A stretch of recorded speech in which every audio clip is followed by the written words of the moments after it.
इंतखाबी मुहिम और पैसे का खेल। मुल्क में मौजूद हालिया सियासी अफरा तफरी और कानूनी पेचीदगियों से दौरा पाकिस्तान में कौमी और सूबाई असेंबलियों के इंतखाबात में हिस्सा लेने के ख्वाहिशमंद उम्मीदवारों को इस वक्त वो तमाम वसाइल जमा करने में मसरूफ होना चाहिए जो कि इंतखाबात में हिस्सा लेने के लिए जरूरी हैं। प्रोग्राम हिडन ट्रूथ से आपकी खिदमत में हाजिर हूं, किरण खान।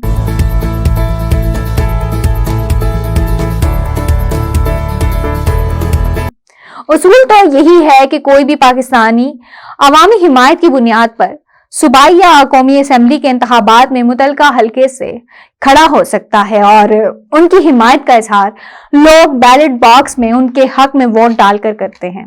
ताहम इस अमल में इस्तेमाल होने वाले मालियाती वसाइल पर अगर मुख्तसर नजर डाली जाए तो सिर्फ वही लोग इंतखाबात में खड़े होते हैं जो या तो खुद अमीर होते हैं या फिर इन्हें इक्तदार में मौजूद अशराफिया की हिमायत हासिल हो या फिर एक आम आदमी की किस्मत चमके और एक वसाइल रखने वाली जमात उसे अपनी जानिब से इंतखाबात में खड़े होने का मौका दे दे।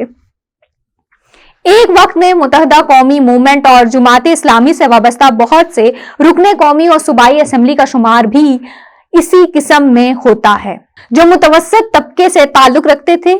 इस सब के अलावा इंतखाबी मुहिम एक महंगा काम है जो आम लोगों के वसाइल से बाहर है। एक ऐसा शख्स जिसके लिए नामजदगी के मरहले पर इलेक्शन कमीशन का जर्रे जमानत अदा करना मुश्किल हो, वो कानून साज ऐवान में नशिस्त हासिल करने का ख्वाब कैसे देख सकता है। ये कहना था कराची से ताल्लुक रखने वाली एक सियासतदान का जो 2008 के आम इंतखाबात में हिस्सा लेने और जीतने की ख्वाहिशमंद थी। बादजा उन्होंने मखसूस कोटे पर कौमी असेंबली में नशिस्त हासिल की। इलेक्शन एक्ट 2017 के मुताबिक कौमी असेंबली के लिए 30,000 जबकि सूबाई असेंबली के लिए 20,000 सिक्योरिटी डिपॉजिट या नामजदगी फीस है।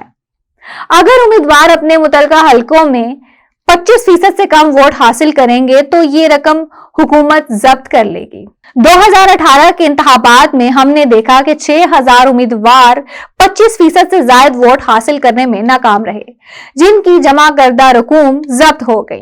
यहाँ दिलचस्प बात यह है कि उम्मीदवारों और इलेक्शन कमीशन ऑफ पाकिस्तान के लिए इंतखाबात का दौरानिया मुख्तलिफ है और यही वजह है कि जांच पड़ताल के लिए जिम्मेदार उम्मीदवारों के अकाउंट्स इंतखाबी अखराजात का पूरी तरह अहाता नहीं करते। जिस दिन उम्मीदवार अपने कागजात नामजदगी जमा करवाते हैं उसी दिन से इलेक्शन कमीशन के कायदे इस पर लागू हो जाते हैं। इलेक्शन कमीशन की तर्जुमान कुर्रतुल ऐन फातिमा ने टेलीफोन पर हमसे बात करते हुए बताया कि कानून के मुताबिक उम्मीदवार को इंतखाबी मुहिम के लिए फंड्स फराहम करने के लिए एक मखसूस बैंक अकाउंट खोलना और कागजात नामजदगी में अकाउंट नंबर दर्ज करना जरूरी है। उन्होंने कहा है कि इलेक्शन कमीशन ऑफ पाकिस्तान ने 2022 में इंतखाबी अमल में मालियाती इंतजामात को बेहतर बनाने के लिए मालियाती विंग तश्कील दिया था। कानून हुक्म देता है कि तमाम उम्मीदवार जांच पड़ताल के लिए अपने तमाम अखराजात का रिकॉर्ड इलेक्शन कमीशन में जमा करवाएं। वो इंतखाबी मुहिम के दौरान तमाम अदायगियां इसी अकाउंट से करने के पाबंद हैं।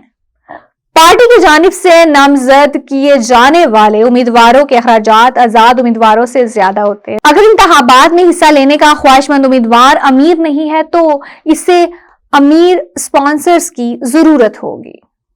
इंतखाबी मुहिम में होने वाले अखराजात जानने के लिए हमने बहुत से मौजूदा और साबिक अरकान असेंबली से राब्ता करने की कोशिश की, लेकिन उनका रद्द अमल इत्मीनान बख्श नहीं था।